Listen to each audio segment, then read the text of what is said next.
Okay, let's jump into our first assignment. Many times when I'm doing something new and someone's trying to explain how to do it, I find that they may not realize that I know very little about what I'm about to learn, and they jump ahead quite a bit. So for those of you that have had some painting in the past, this may seem a little bit simple, but those of you that haven't had it, this may be a really important first step for you to work. So what we're going to do first is see if we can control mixing and manipulate value. And I'm going to do it a little bit differently than what's in the book, but we'll get the same results. So you have my examples on one side of the page, and then you have a blank page over here for you to fill in. Okay? So what you'll do is you'll work on the same top line that I am, and you'll try to be able to mix from white to black with a middle gray in the center. And you may get it wrong as you go through here, and you just can paint over those areas. So if something's not exactly right, you can paint over it. So let's just get started on how to mix and see how this works. So the simplest mixture we're going to work with is just using the carbon black and the titanium white. And you can always put out a little bit more paint as you go, but in general I use what I call a wasabi amount. If you're using condiments, don't squirt out so much that it's like how much ketchup you might use for French fries, but also don't skimp on it so much and just put a tiny little bit down, because this will dry so quickly and you'll actually waste more by using a tiny amount.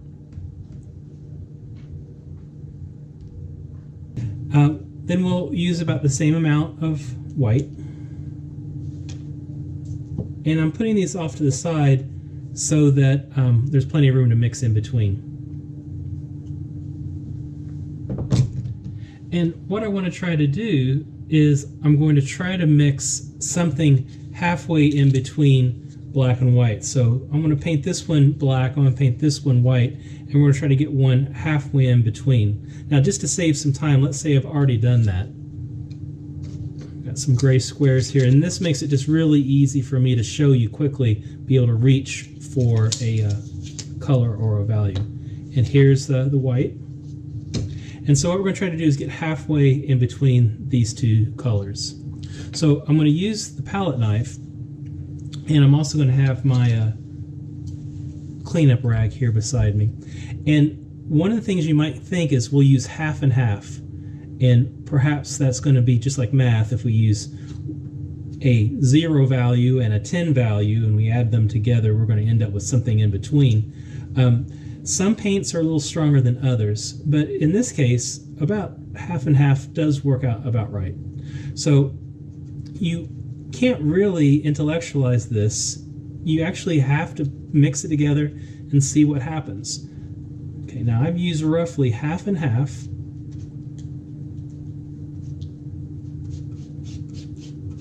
And the palette knife is just something you kind of squish everything together, then you kind of squeeze it off. The shiny paper that you have in your lab book makes it really easy to keep it from soaking into the paper. So you can scrape it up, move it, push it back into the center. And you want there to be no striations left. So when you smear it across, you don't want to be able to see white and black lines that are in there. So you want it to be fairly homogeneous. All right, now if I go back to my grays that I had, I've got all of these different grays, and I've got cheater notes on the back side to say what they are. So this is a gray 6, this is a gray 3, lighter, gray 2, lighter, gray 1, lighter, gray 4, a little darker than the 3,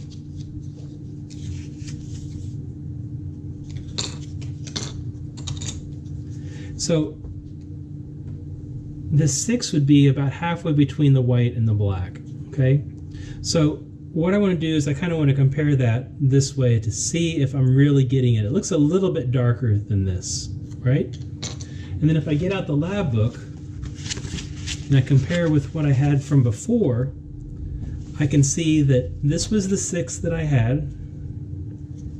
And where does that line up on here, or on the students? Where does this line up? It lines up right about where this corner is going in. just about right here on this one. Okay, so this is really close, but I think mine's just a little bit on the dark side. So what I'm going to do is I'm just going to add a little bit more white to it. So I'm going to get rid of all the paint that's on here as much as I can and wipe it off on my rag. And I'm just going to take the tiniest amount of white and I'm going to add it to it.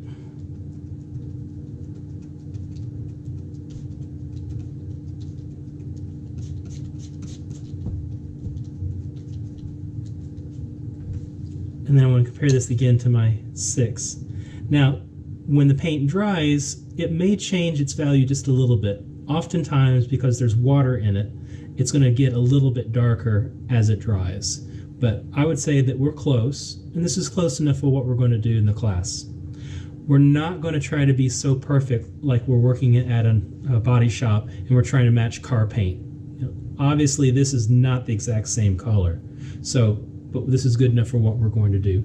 So what you would do in your lab book is you would paint that middle value right in here. Okay. Now I'm going to put it on a chip of a wood chip and go and show you how we're going to do some of the other ones. So seeing this painted out,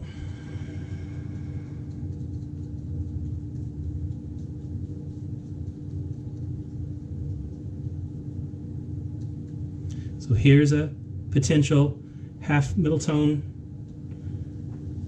gray.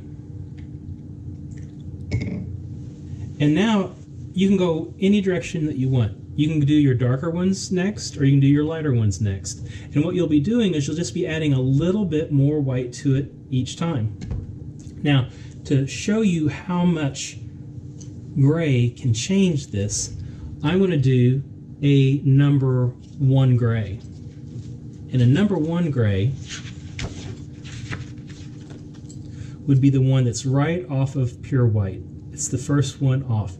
Now, I could have done a better job in my version of it because this seems like a little bit of a big jump where when we're looking here, we don't see quite as big of a jump. These seem really close together and that seems really radically different. Now, this student also did a big jump right in here, and this is a hard thing to do. How subtle can you make it? So today what I'm going to do is I'm going to try to fix this. I'm going to try to find that value that's right in between here so we're just barely darker than white. So what I'm going to do is I'm going to take my white, move it down here into where I'm going to be mixing, and I'm going to see how little gray I can add to it.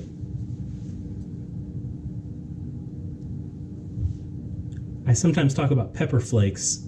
Like this is, you know, just a little bit more than a pepper flake amount of gray, and I'm going to add to that. And I actually think this might be too much.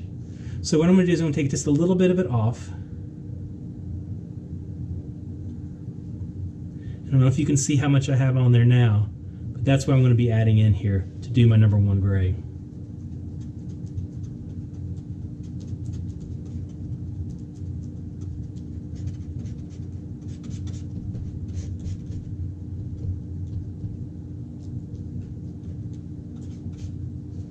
All right, so in my paint chips, I said that was the number 1 gray.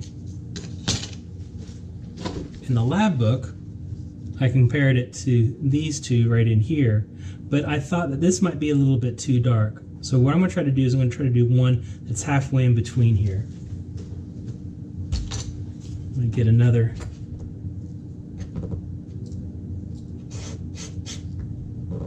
wood block here. Clean off the brush that I just used.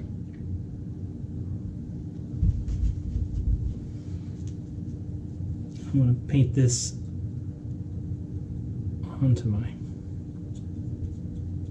block.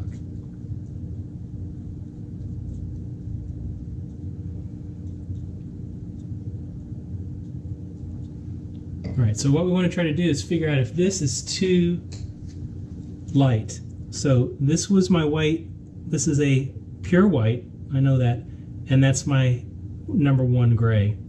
Now, if you feel like that's still not quite dark enough, we could make that just a little bit darker. So what I'll do is I will paint over this. Let's imagine that this is one of my mistake squares. And that little bit of gray that I took off of there, maybe I should have had that on there after all. So I'm just going to add a tiny amount of gray to it.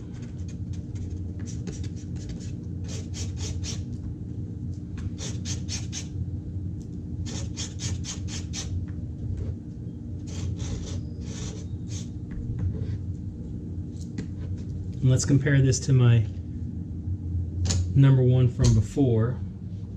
And do you see how close that is? So I may have just gone back to the trouble I had the first time. So I'm going to add just a little bit of white to this. I'm going to refresh my area of white here.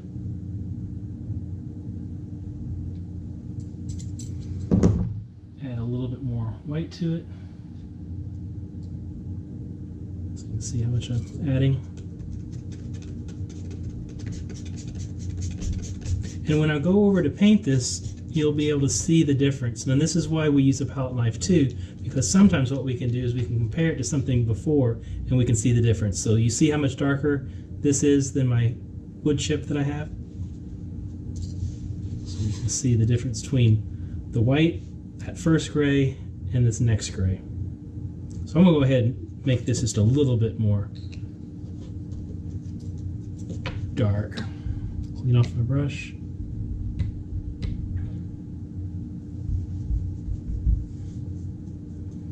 I'll put this first stroke down and you'll be able to see the difference. You can see how much darker that is.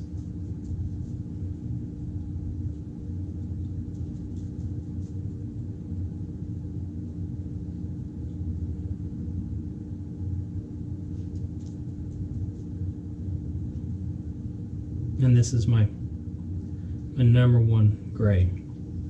So in your lab book, what you'll be able to do is you'll be able to say, here's where my middle gray will be, here's where my number one gray would be, here's where your black would be, and then here of course is where the white is. And you'll be able to fill in each one of these areas. So what I want you to do is I want you to slowly mix together your blacks and your whites. There's only two choices you have. If it's too dark, you add white and you make it lighter. If it's too light, you add black and you make it darker. And then you're trying to figure out what are all these different values. And when you're finished, what you should have is something where you can see a change. And it may be very subtle, the difference between each one of these.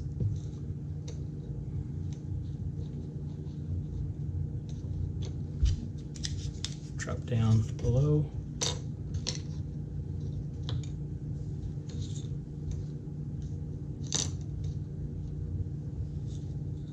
White. So you're going to have black, you're going to have a 9, 8, 7, 6, 5, 4, 3, 2, 1, and then a white.